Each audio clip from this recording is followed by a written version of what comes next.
Hello everyone. मेरा नाम कृष्ण है और चलो महाभारत शुरू करते हैं पढ़ने की। आज हम पढ़ने वाले इलेक्ट्रोड पोटेंशियल।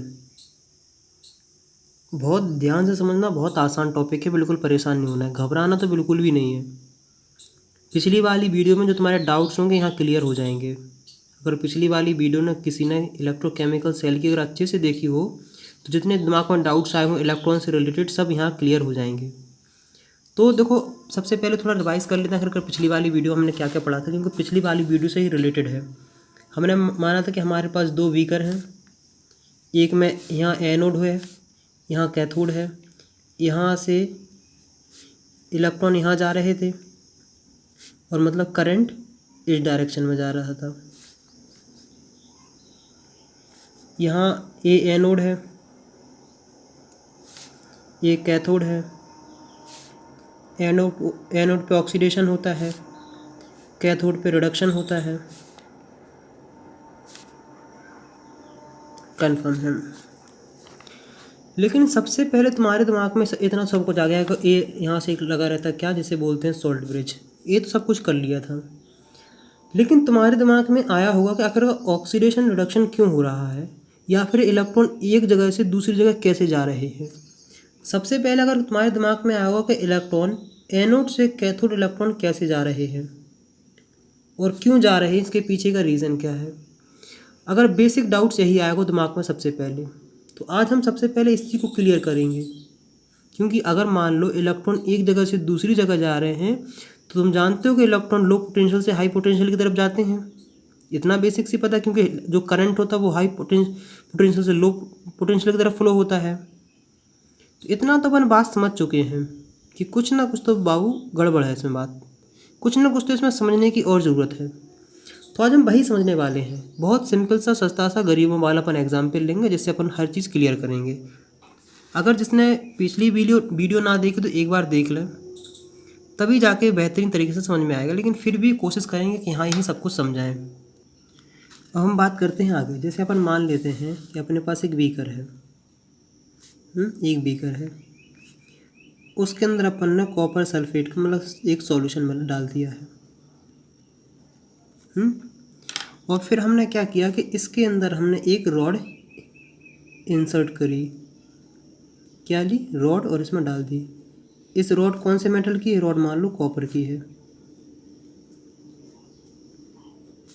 और ये सॉल्यूशन है, ये है कॉपर सल्फेट का। मतलब बेसिकली इसके अंदर Cu+2 है और SO4-2। अपन ने अब इतनी बात जान ली है। अब इसके साथ घटेंगी तीन घटनाएं, पहली, दूसरी और तीसरी। इन्हीं के बारे हम लोग बात करने वाले। इन तीन घटनाओं को बहुत ध्यान से सुनना, तभी जाके तुम्हें हर चीज़ समझ में आएगी। तो अपन क्या मानते हैं कि जो ग्रीन ग्रीन है ये कॉपर के आयंस हैं, मतलब ये कैटायंस हैं। चलो, तो सबसे पहले कंडीशन क्या हुई कि जो कॉपर के आयंस इससे जाके टकराए, मतलब इलेक्ट्रोड से जाके टकराए, तो इसमें कोई भी चेंज नहीं हुआ, नो चेंज। क्या हुआ, इसमें कोई भी चेंजेस नहीं हुआ। पहली बात है, मतलब जब ये कॉपर के आयंस, ये सॉल्यूशन कॉपर के आयंस इस इलेक्ट्रोड के पास आए तो उसके पास कोई भी हमें रिएक्शन देखने को नहीं मिला। अब हम बात करते हैं दूसरी कंडीशन के ऊपर। दूसरी कंडीशन में क्या होता है कि कॉपर के आयंस इस इलेक्ट्रोड से टकराते हैं, मतलब को ये आयंस जो सॉल्यूशन के अंदर है वो क्या नाम है, इस इलेक्ट्रोड से टकराते हैं, और ये क्या करते हैं, ये इलेक्ट्रॉन गेन कर लेते हैं। इलेक्ट्रॉन क्या करेंगे, गेन इलेक्ट्रॉन। जैसे ही कोई कैटायंस इलेक्ट्रॉन गेन करेगा तो किस में चेंज हो जाएगा, वो हो जाएगा एटम में कन्वर्ट। किस में कन्वर्ट हो जाएगा, एटम में। देखो, जैसे अपने पास Cr+2 कैटायंस था, इसने 2 इलेक्ट्रॉन गेन किए, तो गेन करके क्या हो जाएगा, Cu बन जाएगा कि नहीं। तो क्या किया, इसने इलेक्ट्रॉन गेन की और मेटल एटम में चेंज हो गए, मतलब या फिर बोल सकते हैं कॉपर एटम में चेंज हो गए। और ये जो कॉपर एटम में चेंज हुई तो मतलब इस सॉल्यूशन में आ गए। मतलब अब देखो, जो कॉपर एटम है वो हम बनाते हैं ब्लैक से, पहली कंडीशन हो गई है, ये दूसरी कंडीशन हो गई है। अब हम बात करते हैं तीसरी कंडीशन के अंदर। किसके अंदर करते हैं? तीसरी कंडीशन के अंदर। तीसरी कंडीशन के ऊपर बात करने से पहले आखिरकार इसको पता क्या कहेंगे? इसको क्या कहेंगे कि आयंस आर रिड्यूस्ड। क्योंकि यहाँ क्या किया है, आयंस ने गेन ऑफ इलेक्ट्रॉन कर लिया है। क्या यहाँ गेन ऑफ इलेक्ट्रॉन हो गया कि नहीं? आयंस ने गेन ऑफ इलेक्ट्रॉन किया तो यहाँ बेसिकली क्या हो गया, रिडक्शन हो गया है। अब जो इम्पोर्टेंट बात है वो तीसरी है। क्या है? तीसरी बात है, देखो कि जैसे मान लो तुम्हारे पास इलेक्ट्रोड है, इसके जो कॉपर के एटम हैं वो क्या कर सकते हैं, वो इलेक्ट्रॉन क्या कर दें, लॉस कर दें। ऐसी भी सिचुएशन आ सकती है कि कभी देखो, अभी यहाँ कॉपर ए सॉल्यूशन के Cu+2 ने यहाँ से इलेक्ट्रॉन खींचे हैं, तो कभी कभार ऐसा भी हो सकता है कि ये कॉपर ये इलेक्ट्रोड है खुद अपनी मर्जी से इलेक्ट्रॉन छोड़ दे। क्या कर दे? अपनी मर्जी से इलेक्ट्रॉन छोड़ दे। तो यहाँ क्या देख रहे हैं, कॉपर एटम ये क्या कर दे, लॉस इलेक्ट्रॉन। क्या करेंगे, ये कर देंगे लॉस इलेक्ट्रॉन। जैसे ही क्या नाम है, कॉपर एटम इलेक्ट्रॉन को लॉस करेगा तो ये किस में चेंज हो जाएगा, Cu+2 में, और 2 इलेक्ट्रॉन, एक इलेक्ट्रॉन लूज किए, ये जैसे ही कॉपर के आयंस बनेंगे ये सॉल्यूशन के अंदर आ जाएंगे। तो आखिरकार यहाँ क्या हुआ है, यहाँ हुआ है ऑक्सीडेशन। ऑक्सीडेशन हो गया कि नहीं? क्योंकि यहाँ हुआ है लॉस ऑफ इलेक्ट्रॉन। क्या किया इसने कर दिया लॉस ऑफ इलेक्ट्रॉन। मतलब कॉपर के इलेक्ट्रोड ने अपने इलेक्ट्रॉन लूज किया तो इसका क्या हो गया, इलेक्ट्रॉन का लॉस हो गया। इलेक्ट्रॉन के लॉस हम क्या कहते हैं, ऑक्सीडेशन। इन तीनों कंडीशन को अपन ने धीमे धीमे और सारी प्रोसेस में देख लिया है। देखो पहले में नो चेंज, दूसरे में कंडीशन क्या है, कि कॉपर के +2 इलेक्ट्रॉन आयंस ने इसने गेन किया और यहाँ हो गए हैं, तो क्या हुआ, ये हुआ रिडक्शन। तीसरी कंडीशन में क्या हुआ, कॉपर जो है इलेक्ट्रोड है उसने अपने इलेक्ट्रॉन लॉस कर दिए, तो किस में चेंज हो गया, कैटाइंस में, तो यहाँ क्या हो गया, ऑक्सीडेशन। तो मुझे उम्मीद है इतनी बारीक सी बात तुम्हें समझ में आ गई होगी। अब तुम्हारे दिमाग में सबसे पहले बात आ रही होगी, जैसे ये कॉपर आयंस क्या है, ये कॉपर आयंस तो आ गए हैं सॉल्यूशन में, ये कॉपर आयंस जो थे ये कैटाइंस हैं, ये आ गए हैं सॉल्यूशन में। लेकिन अब तुम्हारे दिमाग में क्या चल रहा होगा कि इन इलेक्ट्रॉन का क्या हुआ। ये जो इलेक्ट्रॉन होते हैं ये कहाँ एक्यूमुलेटेड हो जाते हैं, ये हो जाते हैं जो इलेक्ट्रोड है उसके ऊपर इकट्ठे हो जाते हैं। और कुछ इलेक्ट्रॉन जो होते हैं वो यहाँ जो ये घूम रहे हैं आयंस, इनसे टकराते हैं, मिलते हैं और वो कॉपर आयंस में चेंज होते रहते हैं। लेकिन फिर भी वहाँ क्या देखने को मिलता है, वहाँ एक इक्विलिब्रियम एस्टेब्लिश हो जाता है कि कॉपर ये सॉलिड हो जाएंगे, ये इस तरीके का इक्विलिब्रियम एस्टेब्लिश हो जाता है कि मतलब जो इलेक्ट्रॉन होंगे कभी यहाँ से टकराएंगे तो कॉपर आयंस में बन जाएंगे, कॉपर आयंस इलेक्ट्रॉन लूज करके इसमें मतलब कन्वर्ट ये होता रहता है। लेकिन यहाँ तक मेन बात इतना समझने का था तुम्हें कि जो कॉपर आयंस इलेक्ट्रोड के हैं वो आयंस में जब चेंज हो जाते हैं तो आयंस सॉल्यूशन के अंदर आ जाते हैं, जो इलेक्ट्रॉन रहते हैं वो इलेक्ट्रोड के ऊपर इकट्ठे हो जाते हैं। जब इलेक्ट्रोड के ऊपर इकट्ठे हो जाते हैं तो हमें क्या देखने को मिलता है कि इलेक्ट्रोड क्या हो गया, इलेक्ट्रोड का चार्ज क्या हो जाएगा, इलेक्ट्रोड का चार्ज हो जाएगा negative in comparison to solution. यहाँ तक सिंपल सी बात तुम्हें समझ में आ गई होगी कि नहीं। मतलब थोड़ा सा ये इलेक्ट्रोड होता है और नेगेटिव चार्ज एक्वायर कर लेता है। देखो जैसे अगर मान लो सॉल्यूशन पे 0 चार्ज है, सॉल्यूशन में 0 चार्ज है और यहाँ -1 चार्ज आ गया ना, तो इसके कंपेरिजन में नेगेटिव आ गया कि नहीं आ गया है। इस बात को अपन ने समझ लिया है। ये कैसे हुआ, जब इसने कॉपर ने अपना ऑक्सीडेशन किया। इतनी बेसिक सी बात तुम्हें समझ में आ जानी चाहिए। तो जब वो इक्विलिब्रियम एस्टेब्लिश होता है तो क्या होता है कि ये कॉपर ए होते हैं इलेक्ट्रोड के ऊपर, ये आ जाता है सॉल्यूशन के अंदर और इलेक्ट्रॉन रहते हैं इलेक्ट्रोड के ऊपर। अब हम बढ़ते हैं आगे, क्या बढ़ते हैं, अब हम बढ़ते हैं आगे। हमने क्या देख लिया है कि जो इलेक्ट्रोड है उसके ऊपर कुछ ना कुछ नेगेटिव चार्ज आ चुका है। अब हम बात कर लेते हैं सेकंड कंडीशन में। सेकंड कंडीशन में आखिरकार क्या हो रहा है कि देखो सुनो, सेकंड कंडीशन में क्या हो रहा है कि जो मेटल के आयंस हैं किस में, सॉल्यूशन में, जो मेटल के आयंस हैं वो क्या कर रहे हैं, गेन कर रहे हैं। क्या कर रहे हैं, गेन कर रहे हैं, मतलब वो इलेक्ट्रोड से इलेक्ट्रॉन खींच रहे हैं। मतलब यहाँ मेटल के आयंस के पास ज़्यादा टेंडेंसी है इलेक्ट्रॉन खींचने की। तो जब मेटल के आयंस, जो मेटल के आयंस कहाँ है, सॉल्यूशन वाले मेटल के आयंस हैं, जो सॉल्यूशन है प्रेजेंट, इस बात को याद रखना। सॉल्यूशन मतलब अगर तुम बोलो Cu+2, ये सॉल्यूशन वाले, मतलब इनके पास ग्रेटर टेंडेंसी होती रिड्यूस्ड होने की। जब इनके पास ग्रेटर टेंडेंसी होती रिड्यूस्ड होने की, तो ये क्या करते हैं, इलेक्ट्रोड से इलेक्ट्रॉन खींच लेते हैं। ये क्या करते हैं, इलेक्ट्रॉन कहाँ से खींच लेते हैं, इलेक्ट्रोड से। इस बात का भी ध्यान रखना। अब जब इस केस में क्या क्या होगा, देखो, जैसे मान लो ये इलेक्ट्रोड था, धीमे धीमे इसलिए समझा रहे हैं तुमका, ये टॉपिक थोड़ा है, मतलब बच्चे कम समझ पाते हैं क्योंकि 11वीं क्लास का बहुत कुछ गायब रहता है बच्चों के दिमाग से। रेडॉक्स पढ़ के आते नहीं ढंग से, इक्विलिब्रियम आता नहीं है, इलेक्ट्रॉन की कहानी समझ में आती नहीं है। देखो, ये कॉपर के थे जो ग्रीन थे, इन्होंने क्या किया कि यहाँ से इलेक्ट्रॉन अपने पास खींच लिए। क्या किए, इन्होंने अपने पास इलेक्ट्रॉन खींच लिए। जब ये अपने पास इलेक्ट्रॉन खींच लेंगे, तो जैसे मान लो ये था, इससे अगर हम इलेक्ट्रॉन निकाल देंगे, मतलब इससे नेगेटिव चार्ज निकाल देंगे, तो उसके पास पॉजिटिव चार्ज आ जाएगा कि नहीं आ जाएगा।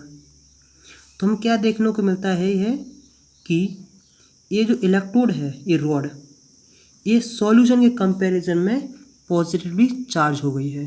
क्यों, क्योंकि जो मेटल के आयंस थे ना, जो मतलब वो सॉल्यूशन के अंदर कैटायंस थे, उन्होंने क्या किया, इलेक्ट्रॉन अपनी साइड खींच लिए हैं। तो अगर हम एक जनरल सा बात देखें तो क्या देख रहे हैं कि अगर ऑक्सीडेशन हो रहा है, क्या हो रहा है, ऑक्सीडेशन हो रहा है, तब भी रॉड इलेक्ट्रोड में एंड सॉल्यूशन में चार्ज का डिफरेंस आ रहा है। अगर रिडक्शन हो रहा है तो भी रॉड इलेक्ट्रोड में और सॉल्यूशन में चार्ज का डिफरेंस आ रहा है। अगर इलेक्ट्रोड और सॉल्यूशन में चार्ज का डिफरेंस आ जाए तो इसका मतलब कि वहाँ इलेक्ट्रिकल पोटेंशियल सेटअप हो जाएगा। अगर जहाँ भी चार्जेस का सेपरेशन आता है, मतलब चार्ज में जहाँ भी सेपरेशन देखने को मिलता है, अगर मान लो कोई चीज़ पॉजिटिव नेगेटिव होती है, इसका मतलब है कि वहाँ इलेक्ट्रिकल पोटेंशियल की तो बात ज़रूर चलेगी। क्या बात चलने वाली है, इलेक्ट्रिकल पोटेंशियल के बारे में। तो आखिरकार इलेक्ट्रिकल पोटेंशियल किस किस के बीच में इस्टेब्लिश हो रहा है, इलेक्ट्रिकल पोटेंशियल सेटअप हो रहा है, वो हो रहा है इलेक्ट्रोड के में, किसके बीच में, इलेक्ट्रोड के में एंड सॉल्यूशन के बीच में। इसी बात को ध्यान में रखना, ये बहुत इंपॉर्टेंट काम है, क्योंकि अभी हम पढ़ रहे हैं किसके बारे में, हाफ रिएक्शन के बारे में। जब इसको हम फुल सेल में कंबाइन कर देंगे ना, फुल सेल में कन्वर्ट करेंगे, तो हमें बहुत कुछ समझ में आ जाएगा। तो आखिरकार तुम्हें समझ में आ रहा कि देखो, अगर मेटल जो आयंस हैं सॉल्यूशन के, अगर उनके पास ज़्यादा टेंडेंसी है इलेक्ट्रॉन खींचने की, तो इलेक्ट्रोड क्या हो जाएगा, पॉजिटिव हो जाएगा। अगर जो इलेक्ट्रोड है वो अपने इलेक्ट्रॉन जल्दी लूज़ कर देता है, तो सॉल्यूशन, तो उसके पास कौन सा चार्ज आ जाएगा, तो उसके पास आएगा नेगेटिवली चार्ज। इस बात को थोड़ा थोड़ा समझने की कोशिश करना। तो देखो, मुझे पता है कि ये थोड़ा पेचीदा, मतलब कन्फ्यूजिंग होती है, क्योंकि गेन कौन कर रहा, लॉस कर रहा, रिडक्शन किसका हो रहा, ऑक्सीडेशन किसका हो रहा, यहाँ बच्चे ज़्यादा परेशान हो जाते हैं, इसलिए थोड़ा टॉपिक कठिन लगता है। वैसे बहुत आसान है। ये रही सस्ती सी सिंपल सी इलेक्ट्रोड पोटेंशियल की definition. Electrode potential difference setup between the metal and it's solution is called electrode potential. मतलब इलेक्ट्रिकल जो पोटेंशियल सेटअप हो जाता है ना सॉल्यूशन और इलेक्ट्रोड के बीच में, उसी पोटेंशियल को हम लोग क्या बोलते हैं, इलेक्ट्रोड पोटेंशियल। जैसे तो समझते हैं, जैसे मान लो ये तुम्हारा सॉल्यूशन है, ये इसके अंदर मतलब डिफ है, मान लो ये है 10 वोल्ट और ये मान लेते हैं 0 वोल्ट। तो आखिरकार पोटेंशियल डिफरेंस कितने का है, 10 वोल्ट का। कन्फर्म है, तो यही क्या होगा, इलेक्ट्रोड पोटेंशियल। जैसे मान लो ये एक है सॉल्यूशन है, ये मान लो है 15 वोल्ट का और ये मान लो है 7 वोल्ट का। तो इन दोनों पोटेंशियल डिफरेंस कितना होगा, 15 - 7 8 वोल्ट। पोटेंशियल डिफरेंस, पोटेंशियल याद रखना, पोटेंशियल डिफरेंस निकाला जाता है बड़े में से छोटे में का। कोई ना कहना कि इसका पोटेंशियल डिफरेंस 15 होगा, 15 नहीं, इन दोनों को कोई पोटेंशियल डिफरेंस जब भी निकाला जाए तो किसी न किसी रिस्पेक्ट में निकाला जाता है। देखो आखिरकार पोटेंशियल डिफरेंस किस चीज़ जो इलेक्ट्रोड पोटेंशियल है वो क्या बताता है। Electrode potential is a measure of tendency of an electrode in a cell to gain या लॉस इलेक्ट्रॉन। मतलब बेसिकली अगर हम कहें तो इलेक्ट्रोड पोटेंशियल बताता है कि किसी इलेक्ट्रोड की इलेक्ट्रॉन की टेंडेंसी गेन करने की या लूज़ करने की। उसी के बेसिस पे मतलब इलेक्ट्रॉन मतलब किस जब कोई इलेक्ट्रोड होता है वो या फिर इलेक्ट्रॉन गेन करेगा या इलेक्ट्रॉन लॉस करेगा। इसी के बेसिस पे हमने इलेक्ट्रोड पोटेंशियल को दो कैटेगरी में डिवाइड कर दिया है। पहला जिसका नाम रखा गया, जिसका नाम रखा गया ऑक्सीडेशन पोटेंशियल। क्या नाम रखा गया? Oxidation potential. और दूसरा है जिसका नाम है रिडक्शन पोटेंशियल। तो सबसे पहले हम क्या करेंगे, सस्ती सी सिंपल सी डेफिनेशन लिखेंगे ऑक्सीडेशन पोटेंशियल की। तो सबसे पहले क्या करो, डेफिनेशन लिख लो। तो ये रही सस्ती सी सिंपल सी डेफिनेशन ऑक्सीडेशन पोटेंशियल की। Tendency of an electrode to lose electron या to get oxidised is called its oxidation potential. देखो क्या है, tendency of an electrode to lose electron, इसको कहते हैं इलेक्ट्रोड पोटेंशियल, मतलब सॉरी ऑक्सीडेशन पोटेंशियल। जैसे ऑक्सीडेशन पोटेंशियल जो बताता है वो बताता है tendency of an electrode to lose electron, मतलब आखिर वो इलेक्ट्रोड की टेंडेंसी बताता है कि वो आखिर वो कितना इलेक्ट्रॉन लूज कर सकता है। अगर इसी चीज़ को हम थोड़ा इस तरीके से लिखें, जैसे मान लो हमने लिखा जिंक, तो जिंक किस में कन्वर्ट होता है, Zn+2 एक्वस सॉल्यूशन में और 2 इस तरीके से, मतलब ये इलेक्ट्रोड है, ये सॉल्यूशन पे आ जाएगा, ये चार्ज आ जाएगा इलेक्ट्रोड पे। इस तरीके से लिखते हैं। जितने भी डाउट्स हैं आगे आगे पढ़ते जाएंगे, सब धीमे धीमे क्लियर होते जाएंगे। आगे हम लोग क्या पढ़ने वाले हैं, अब लिख लो किस चीज़ की, रिडक्शन पोटेंशियल की डेफिनेशन। तो ये रही किस चीज़ की, रिडक्शन पोटेंशियल की सस्ती से सिंपल सी definition. Tendency of an electrode to gain electron, इतनी बहुत है, अपनी टेंशन नहीं लेना है। क्या है, tendency of an electrode to gain electron. देखो अगर इलेक्ट्रोड, यहाँ दो समझते हैं, अगर इलेक्ट्रोड क्या करे, इलेक्ट्रॉन गेन करे, तो वहाँ किस बात की बात आती, वहाँ थी रिडक्शन पोटेंशियल की बात। अगर इलेक्ट्रोड इलेक्ट्रॉन लॉस करे तो किस चीज़ की आती है, बात आती ऑक्सीडेशन पोटेंशियल की। तो मुझे उम्मीद है कितना आखिरकार तो हल हल्का है, समझ में आ गया होगा। जैसे देखो रिडक्शन पोटेंशियल की बात करते हैं। रिडक्शन पोटेंशियल जैसे मान लो कोई है C+2 है, एक्वस का है, ये 2 इलेक्ट्रॉन इसने गेन किए, तो तब जाके इसका बन गया है कॉपर, ये सॉलिड। जब आगे आगे पढ़ेंगे तो सब कुछ धीमे धीमे हर चीज़ क्लियर होती जाएगी, बिल्कुल भी नहीं घबराना है। एक इम्पॉर्टेंट और बात बता दें कि जो रिडक्शन पोटेंशियल होता है, रिडक्शन पोटेंशियल वो इन्वर्स होता है किसका, ऑक्सीडेशन पोटेंशियल का। देखो इस तरीके समझो, जैसे या फिर ये बोल सकते हैं कि ये एक दूसरे के इन्वर्स होते हैं। अगर मान लो रिडक्शन पोटेंशियल है 10 वोल्ट, तो इसका जैसे मान लो कोई मान लेते हैं, जैसे ऐसे मान लो जैसे जिंक है हमारे पास, जिंक है हमारे पास, उसका रिडक्शन पोटेंशियल हमने क्या मान लिया, उसका रिडक्शन पोटेंशियल है 0.76 -0.76 वोल्ट। इसका एक क्या है, ये रिडक्शन पोटेंशियल है। अगर बात किस चीज़ की करी जाए कि इसका ऑक्सीडेशन पोटेंशियल क्या होगा, तो इसका ऑक्सीडेशन पोटेंशियल होगा -0.76। तो कितना हो गया, 0.76। अगर मान लो और जनरल बात करते हैं, जैसे मान लो कोई तुम्हारे पास ए एलिमेंट है, उसका ऑक्सीडेशन पोटेंशियल अपने पास हम मान लेते हैं -10 वोल्ट है। तो इसका रिडक्शन पोटेंशियल क्या होगा, इसका रिडक्शन पोटेंशियल होगा -10, तो हो जाएगा 10 वोल्ट। तो बेसिक सी इतनी सी बात तो मैं आराम तरीके से समझ में आ गई होगी। अब कुछ बातें ये हैं कि इलेक्ट्रोड पोटेंशियल की वैल्यू सिर्फ मेटल के ऊपर डिपेंड नहीं करती, कुछ फैक्टर हैं जिनके ऊपर डिपेंड करती है। तो ये लिख लो कि इलेक्ट्रोड पोटेंशियल की वैल्यू किस किस चीज़ पर डिपेंड करती है, क्योंकि जितने भी तुम्हारे दिमाग में डाउट्स आएंगे सब धीमे धीमे क्लियर होंगे एक साथ। पहली बात तो ये चैप्टर ही लोगों को बहुत विचित्र लगता है, और ऊपर से बात धीमे धीमे करेंगे सब क्लियर होते जाएंगे। देखो पहला ये डिपेंड करता है इलेक्ट्रोड पोटेंशियल, वो करता है nature of metal. Nature of metal का मतलब होता है कि अगर तुम कौन सा इसमें मेटल ले रहे हो, मतलब कौन सा इलेक्ट्रोड ले रहे हो, एंड इट्स आयंस, और सॉल्यूशन में क्या आयंस है। दूसरी डिपेंड करता है कंसंट्रेशन ऑफ आयंस पर, कि आखिरकार जो तुमने ये बीकर लिया था इसके अंदर जो सॉल्यूशन है उसमें कंसंट्रेशन ऑफ आयंस क्या है इन द सॉल्यूशन।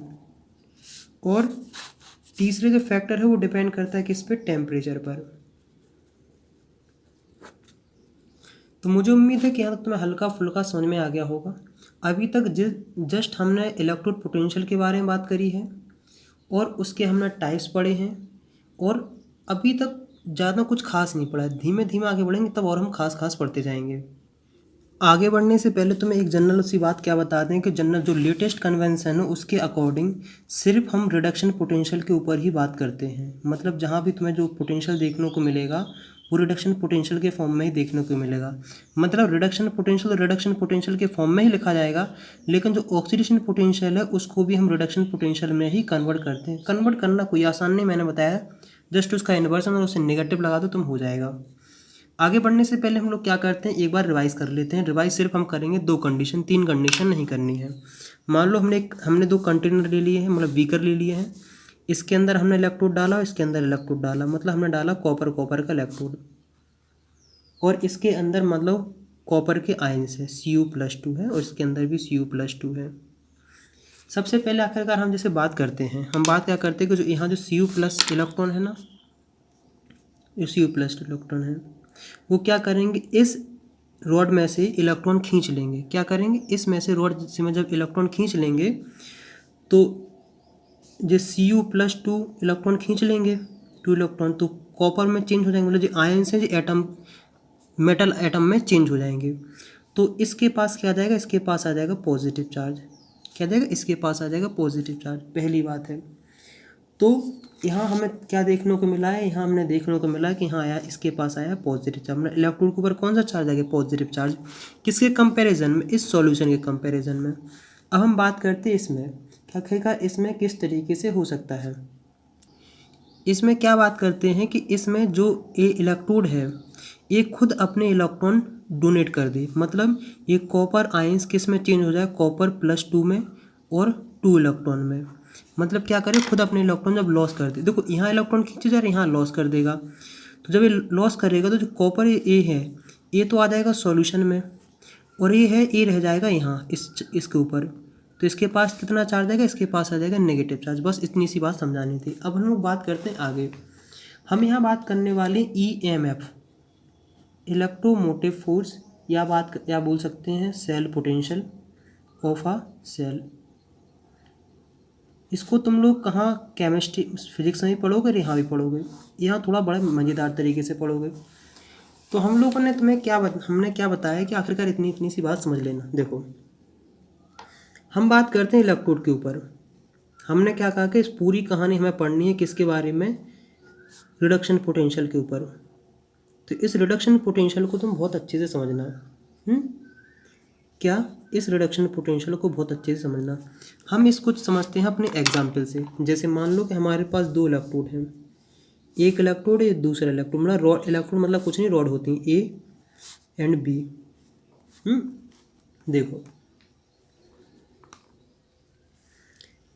जैसे हम मान लेते हैं कि रॉड A का इलेक्ट्रोड पोटेंशियल ज़्यादा है। क्या है, सॉरी, रॉड A का रिडक्शन पोटेंशियल ज़्यादा है। क्या है, रिडक्शन पोटेंशियल A का ज़्यादा है देन कंपैरिजन टू B। अब हमें समझना है कि इसका मतलब क्या है। हमें समझना है कि इसका मतलब क्या है। देखो इसका मतलब ये है कि ये जो रॉड है इसके पास ज़्यादा टेंडेंसी इलेक्ट्रॉन गेन करने की। दोबारा सुनो, क्या सुनो, इसका मतलब ये है कि जो ए रॉड है उसके पास ज़्यादा टेंडेंसी है इलेक्ट्रॉन गेन करने की, जबकि रॉड बी के पास कम टेंडेंसी इलेक्ट्रॉन गेन करने की। समझ रहे, जिसका रिडक्शन पोटेंशियल ज़्यादा होता है उसके पास इलेक्ट्रॉन गेन करने की टेंडेंसी ज़्यादा होती है, और जिसका कम होता है उसके पास कम होती है। और जिसके पास रिडक्शन पोटेंशियल कम होता है वो क्या करता है, इलेक्ट्रॉन लॉस कर देता है। क्या करेगा? इलेक्ट्रॉन लॉस करेगा, क्योंकि आखिरकार बेसिकली यहाँ बात जो चल रही है वो बात चल रही है रिडॉक्स की। मतलब यहाँ एक जगह ऑक्सीडेशन होना, दूसरी जगह रिडक्शन होने वाला, एक जगह गेन ऑफ इलेक्ट्रॉन होने वाला, दूसरी जगह लॉस ऑफ इलेक्ट्रॉन होगा। तो मुझे उम्मीद है कि यहाँ तो तुम देखो, इसलिए थोड़ा धीमे धीमे पढ़ा रहे हैं ताकि ये चीज़ अगर दिमाग में सेट हो गई तो आगे की क्वेश्चन करना कठिन नहीं होगा, क्योंकि आगे जब ऐसा लिखा आएगा ऐसा लिखा आएगा तब तुम्हें दिक्कत होगी। तो यहाँ अगर यहाँ बेस स्ट्रॉन्ग कर लो तो आगे दिक्कत नहीं आएगी। तो इसलिए हमें देखने को मिलता है कि जो इलेक्ट्रॉन का फ्लो होता है, दोबारा सुनना, जो इलेक्ट्रॉन का फ्लो होता है वो लो रिडक्शन पोटेंशियल से हाई रिडक्शन पोटेंशियल की तरफ फ्लो होता है। देखो इसको स्टार बना के लिख लो कि जो इलेक्ट्रॉन का फ्लो होता है वो लो रिडक्शन पोटेंशियल से हाई रिडक्शन पोटेंशियल की तरफ फ्लो होता है।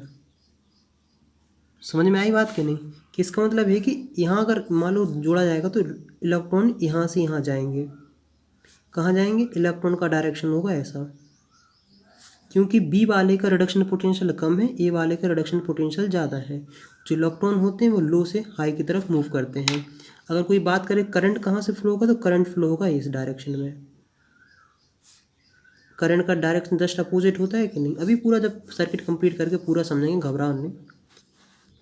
तो अभी तक इतना बेसिक हमने पढ़ लिया है। ये रही सस्ती सी सिंपल सी डेफिनेशन किस चीज़ की? सेल पोटेंशियल की, या जिसे बोलते हैं इलेक्ट्रोमोटिव फोर्स।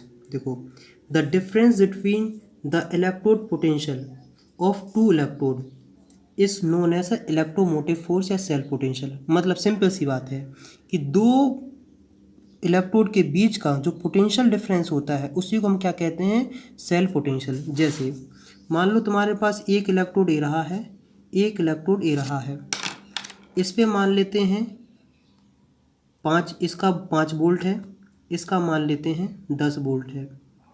तो इसका 10-5 जो आएगा, जो 5 आ रहा ना, ये 10-5 करके, यही किसका है? ये है सेल पोटेंशियल। धीमे धीमे और अच्छे समझ में आ जाएगा। एक चीज़ याद रखना कि जो ए लिखते हैं इलेक्ट्रोमोटिव फोर्स, जैसे EF लिखते हैं जनरली, ये कोई भी प्रकार का फोर्स नहीं है। क्या नहीं? ये कोई भी प्रकार का फोर्स नहीं है, सिंपल सा दो पोटेंशियल के बीच का पोटेंशियल डिफरेंस है। आखिरकार इसका नाम फोर्स क्यों आया अभी बताते हैं। लेकिन हम क्या लिखते हैं कि this act as a driving force for a cell reaction, the potential difference is expressed in volt में लिखा जाता है। अब बात करते हैं आखिरकार इसका नाम हम क्यों, इसका हमने देखा है कि इसका इलेक्ट्रोमोटिव फोर्स, मतलब आखिरकार इसका इलेक्ट्रोमोटिव फोर्स। देखो इसका नाम सुनते हैं पहले। देखो इलेक्ट्रोमोटिव फोर्स, इसका मतलब है कि इलेक्ट्रॉन को मोटिवेट करने वाला फोर्स। इलेक्ट्रॉन को मोटिवेट करने का मतलब है कि इलेक्ट्रॉन को कुछ ना कुछ काम करने के लिए मोटिवेट करना। तो पहला ये माना जाता है कि जैसे मान लो हम मान के चलते थे कि लो पोटेंशियल से इलेक्ट्रॉन जाता है हाई पोटेंशियल की तरफ। इतना बेसिकली सबको पता है, फिजिक्स में पढ़ा होगा कि लो पोटेंशियल से इलेक्ट्रॉन जाते हैं हाई पोटेंशियल की तरफ। तो जब देखी बात आखिरकार एक इलेक्ट्रॉन एक जगह से दूसरी जगह जा क्यों रहे हैं, तो लोगों ने पहले कहानी बना दी थी कि आखिरकार इसे कोई ना कोई फोर्स ले जा रहा है, और उस फोर्स का नाम रख दिया था electromotive force. Basically force responsible नहीं होता इलेक्ट्रॉन को एक जगह से दूसरी जगह ले जाने में, वो होता पोटेंशियल डिफरेंस। लेकिन पहले की बात है इसलिए उसका नाम इस पे रख दिया था, इसलिए इसका नाम रख दिया इलेक्ट्रोमोटिव फोर्स। तो मुझे उम्मीद है कि यहाँ तक तुम्हें काफ़ी हद तक समझ में आ गया होगा वोल्ट में इसकी रिप्रेजेंट करते हैं। इसका अगर तुम कहो कि फॉर्मूला निकालना, तो फॉर्मूला मैंने दो सिंपल से बताया कि EF इलेक्ट्रोमोटिव फोर्स, इसका फॉर्मूला कुछ नहीं होता है कि रिडक्शन पोटेंशियल ऑफ कैथोड, लिख लेना, reduction potential of cathode minus reduction potential of anode. एक चीज़ याद रखना, रिडक्शन पोटेंशियल है यहाँ, कि जितनी भी कैलकुलेशन की जाएंगी वो रिडक्शन पोटेंशियल के रेफरेंस में की जाएंगी, रिडक्शन पोटेंशियल ऑफ एनोड। हमें इससे मतलब नहीं कि कहाँ ऑक्सीडेशन हो कहाँ रिडक्शन हो, उससे मतलब नहीं है।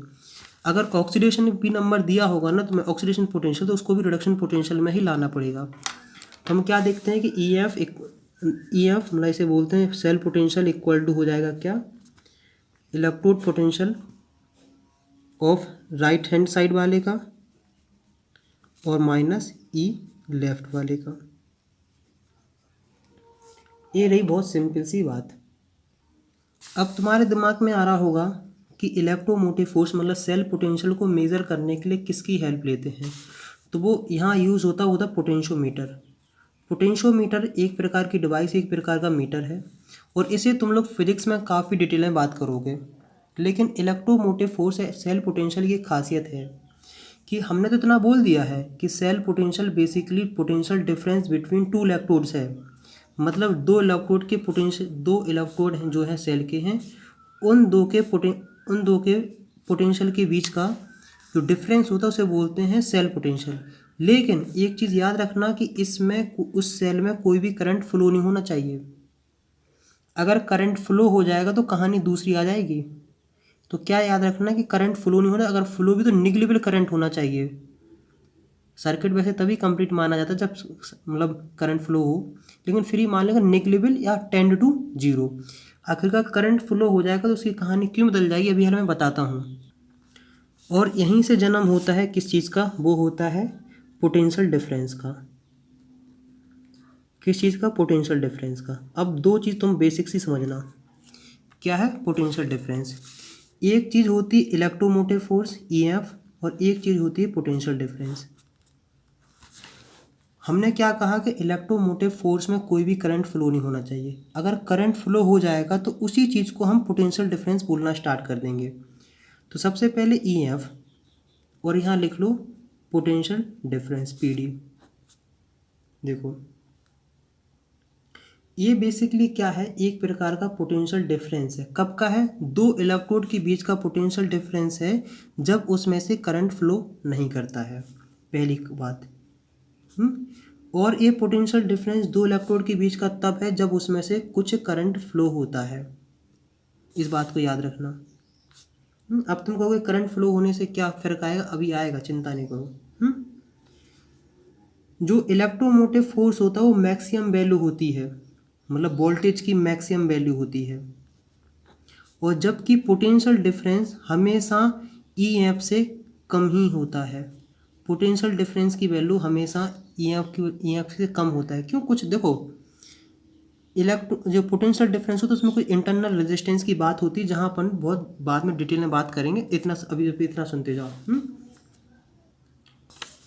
तीसरा इसका डिफरेंस ये है कि it is responsible for flow of steady current in the cell.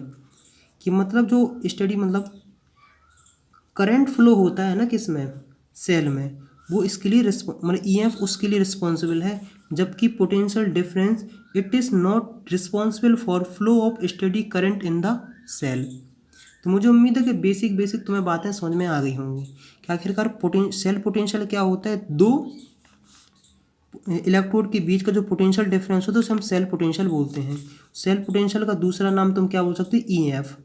जबकि जो पोटेंशियल डिफरेंस होता है वो उसकी कहानी कब आती है, जब उस सर्किट में कुछ ना कुछ करंट फ्लो होने लगता है।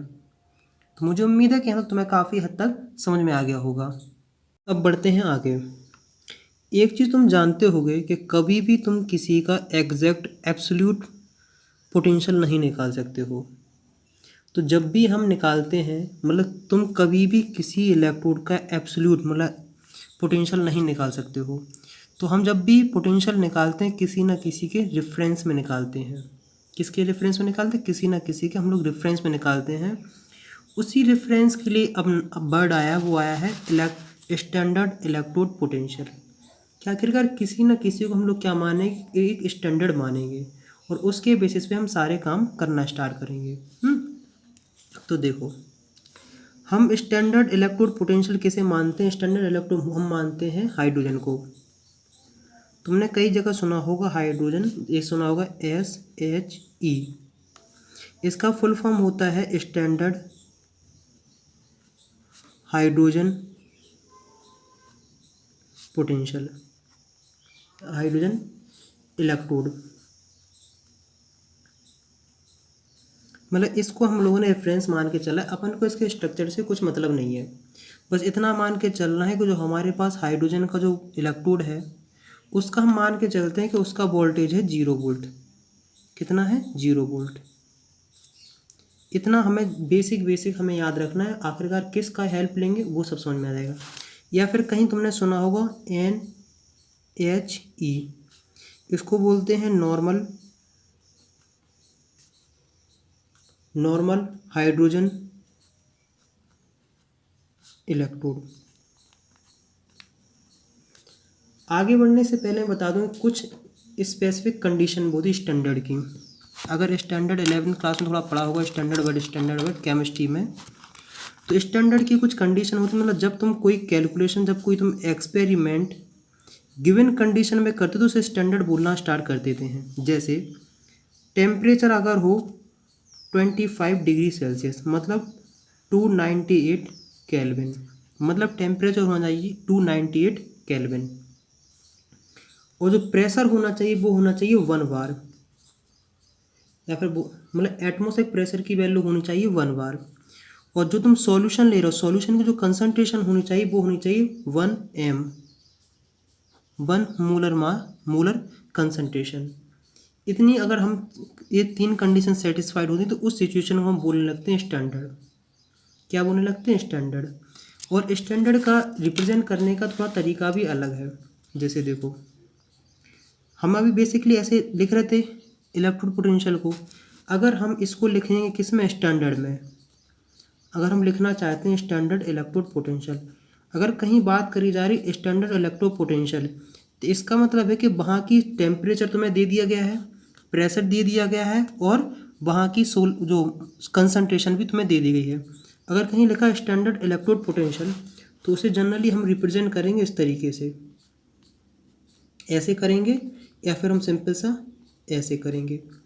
या फिर अगर तुम्हें कहीं इस ऐसा लिखा मिल जाए तो इसका मतलब है कि बात हो रही है स्टैंडर्ड इलेक्ट्रोड पोटेंशियल की। और स्टैंडर्ड इलेक्ट्रोड पोटेंशियल के साथ तुम्हें 3 बातें अपने आप दिमाग में सेट कर लेनी है कि टेम्परेचर दे दिया गया है, प्रेशर की बात हो गई, और उसकी कंसंट्रेशन की भी बात हो गई है। और एक बात और है कि स्टैंडर्ड इलेक्ट्रोड पोटेंशियल की जो हमेशा जो बात होती है वो किसके साथ होती है? वो होती है रिडक्शन पोटेंशियल के साथ। तो इसका भी याद रखना कि रिडक्शन पोटेंशियल, ये धीमे धीमे रिडक्शन पोटेंशियल, ये धीमे धीमे सारी बातें समझ में आने लगेंगी। देखो हम क्या लेके चलते हैं कि अगर if standard hydrogen electrode act as a anode, अगर हाइड्रोजन जो है वो अगर किस तरीके से एक्ट करने लगे एनोड की तरह, तो सिचुएशन होती है कि H2 gas gives 2H plus 2 electron. Confirm है? और अगर इफ SHE एक्ट ऐसा एनोड, सॉरी कैथोड, तो गेन ऑफ इलेक्ट्रॉन हो जाएंगे।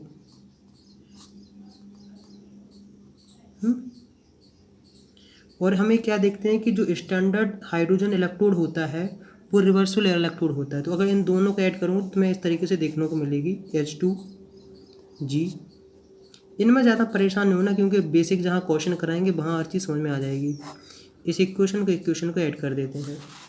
मैं बता दूँ कि कुछ इसका स्ट्रक्चर कुछ ऐसे होता है कि ऐसा एक बीकर होता है, उसके अंदर कुछ वैसे सही ये रहेगा कि अगर तुम कहीं डायग्राम देखो किताबों में मिल जाएगा तो हम वहाँ ज़्यादा सही समझते हैं कि हाँ ये प्लेटिनियम की फॉइल है। ये कुछ इस तरीके का ऐसा बना हुआ होता है, एग्जैक्ट नहीं बना पा रहा हूँ, ड्राइंग मेरी बहुत अच्छी है, तुम समझ गए होगे आखिरकार कहाँ क्या बात करी जा रही है। और ये है कि 1MnCl सॉल्यूशन है। और इसमें से निकलते हैं हाइड्रोजन बबल्स। इससे अपन को इतना मतलब नहीं है, अपन एक करते हैं क्वेश्चन, उसकी हेल्प से तुम समझ में आ जाएगा। कि जैसे हम करने वाले हैं measurement of electrode potential of zinc. देखो मेज़रमेंट, तो ये लिखा है measurement of electrode potential of, ये इस तरीके से प्रेजेंट है इलेक्ट्रोड। देखो मान लो अपन को इस तरीके से लेना है कि एक बीकर ए रहा है, एक बीकर ए रहा है। यहाँ जो होगा वो होगा कि स्टैंडर्ड हाइड्रोजन इलेक्ट्रोड, ये जो बेसिकली ये क्या है, सोल्ट ब्रिज है। ये मान के चलते हैं कि वही ऐसे बनाए जा रहे हैं कि यार एक तो ड्राइंग में दिक्कत आ जाती है, तो मतलब इसी तरीके से बनाया गया है। एक टर्मिनल यहाँ है और यहाँ लगी है जिंक की रॉड। हम देखते हैं कि यहाँ से लेके यहाँ तक एक अमीमीटर लगाया गया है, एक इस तरीके से है कनेक्शन है। ये जो सॉल्यूशन है ये है 1 मोलरिटी का ZnSO4 और ये है 1 MnCl का। तो आखिरकार तुम्हें किस तरीके से रिएक्शन देखने को मिलेगी। रिएक्शन है Zn प्लस 2 1m मोलरिटी एक दी रखी है, बीच में सॉल्ट ब्रिज है, फिर 1m मोलरिटी 1m और H2 1 ATM पे और प्लेटिनियम। इस तरीके से रिप्रेजेंट, ये सोच लो कि जो हाई स्टैंडर्ड उसको इस तरीके से हम लोग रिप्रेजेंट करते हैं। बेसिक से हम लोगों ने बात देख ली है। जो हम यहाँ क्या देखते हैं कि इलेक्ट्रॉन का ट्रांसफ़र हो रहा है यहाँ से यहाँ, इलेक्ट्रॉन यहाँ से यहाँ जा रहे हैं। इसका मतलब है कि ये वर्क करेगा एनोड की तरफ और ये वर्क कर रहा है कैथोड की तरह। तो आखिरकार हम क्या लिखते हैं, हम लिखते हैं स्टैंडर्ड सेल पोटेंशियल। तो सबसे पहले हम लोग क्या लिखते हैं, हम लिखते हैं राइट हैंड साइड वाला और फिर हम लिखते हैं लेफ्ट हैंड।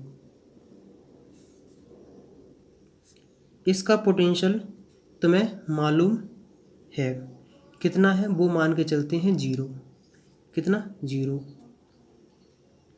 और इसका पोटेंशियल तुम्हें मालूम नहीं है तो इसको लिखते हैं E स्टैंडर्ड Zn प्लस 2 और Zn।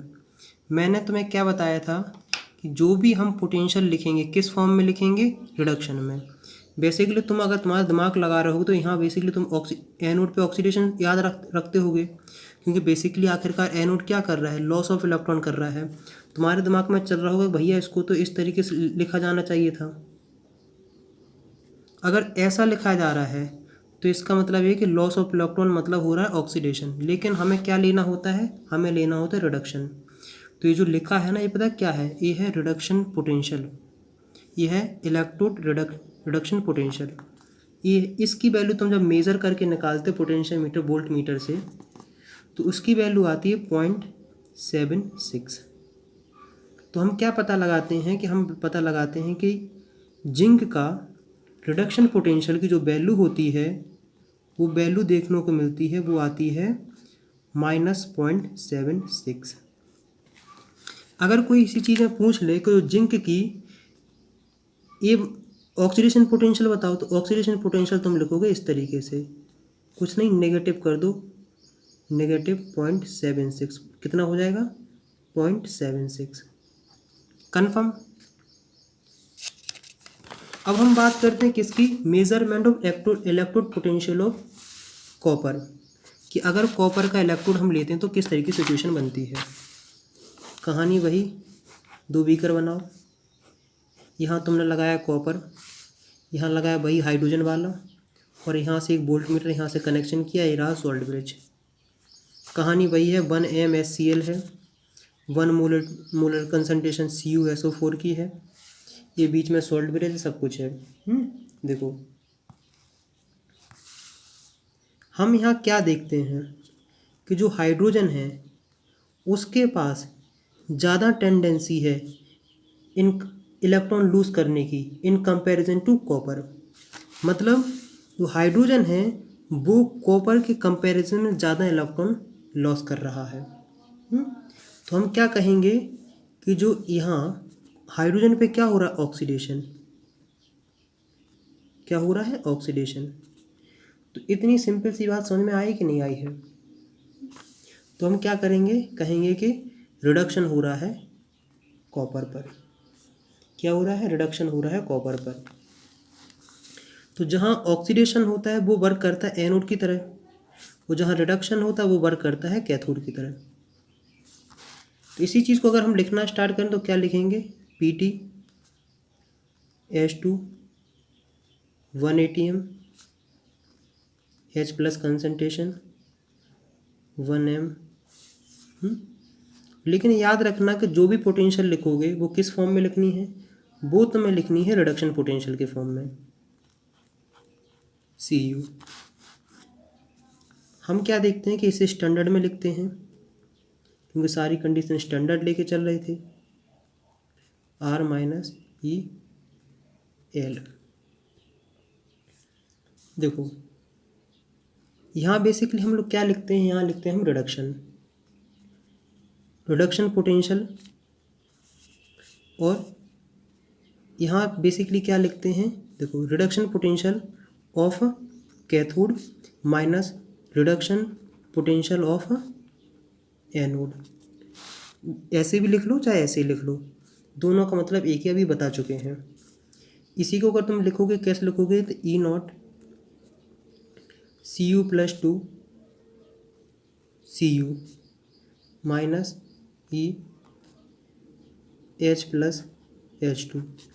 देखो इसका तुम्हें रिडक्शन पोटेंशियल पता नहीं है, लेकिन इसका तुम्हें रिडक्शन पोटेंशियल पता है, उसकी वैल्यू होती है 0।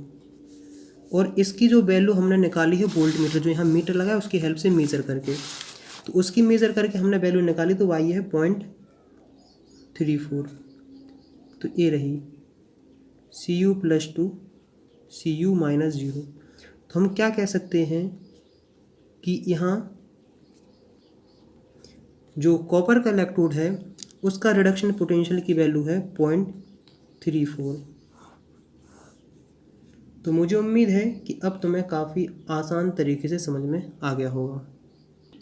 तो हम क्या करते हैं, इसी खुशी में हम लोग क्वेश्चन कर लेते हैं। क्या करते हैं, क्वेश्चन करते हैं कि तुम्हें निकालना है calculate standard reduction potential of a Li plus 2 Li। क्या है, देखो ये गेन ऑफ इलेक्ट्रॉन हो रहा है, तो बेसिकली रिडक्शन ही हो रहा है। आखिरकार तुम्हें दिया है, एक सेल दिया है, उसकी है Li Ni प्लस 2 1m। ये क्या है, इस चीज़ की रिप्रेजेंटेशन है सेल की। तो इसमें बिल्कुल नहीं घबराना, क्योंकि इसको हम काफ़ी डिटेल में बता चुके हैं। Cu confirm. इसकी जो हम देखते हैं कि इसकी सेल पोटेंशियल है, उसकी वैल्यू है 0.59। तो 0.59 आखिरकार कैथोड माइनस एनोड, कैथोड का रिडक्शन पोटेंशियल आखिरकार डिसाइड करना कि इसमें कैथोड कौन है और एनोड क्या है। हाँ, एक चीज़ और है कि आखिरकार तुम्हें दिए रखा है, देखो ये भी बेसिकली क्या है, ये भी हो रहा है रिडक्शन। तो रिडक्शन का तुम्हें वैल्यू दे रखी है, वो ली है 0.34। तो 0.34 माइनस एनोड का रिडक्शन पोटेंशियल निकालेंगे 0.59। तो तुम यहाँ निकालोगे तो इसकी वैल्यू तुम्हें देखने को मिलेगी, वो आ रही है कि देखो एनोड का रिडक्शन पोटेंशियल हो जाएगा 0.34 माइनस 0.59। 0.59 0.34 5 और 2, तो माइनस 0.25।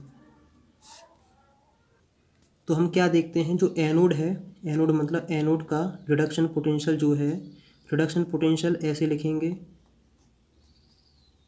उसकी वैल्यू आ रही है माइनस 0.25 वोल्ट। अगर तुम्हारे पास कंडीशन इस तरीके से लिखी हुई है, इसका मतलब यहाँ किसकी बात करी, यहाँ बात करी जा रही है ऑक्सीडेशन की। तो तुम्हें कुछ नहीं, इसका जस्ट नेगेटिव कर देना है। तो मुझे उम्मीद है अब यहाँ तक तुम्हें काफ़ी हद तक समझ में आ गया होगा। अगर कोई दिक्कत कोई समस्या हो तो कमेंट्स में लिखें। नेक्स्ट वीडियो मिलते हैं नेक्स्ट टॉपिक के साथ। अगर यहाँ तक वीडियो देख रहे हो तो कम से कम 3 फ्रेंड के साथ वीडियो जरूर से ज़रूर शेयर करें।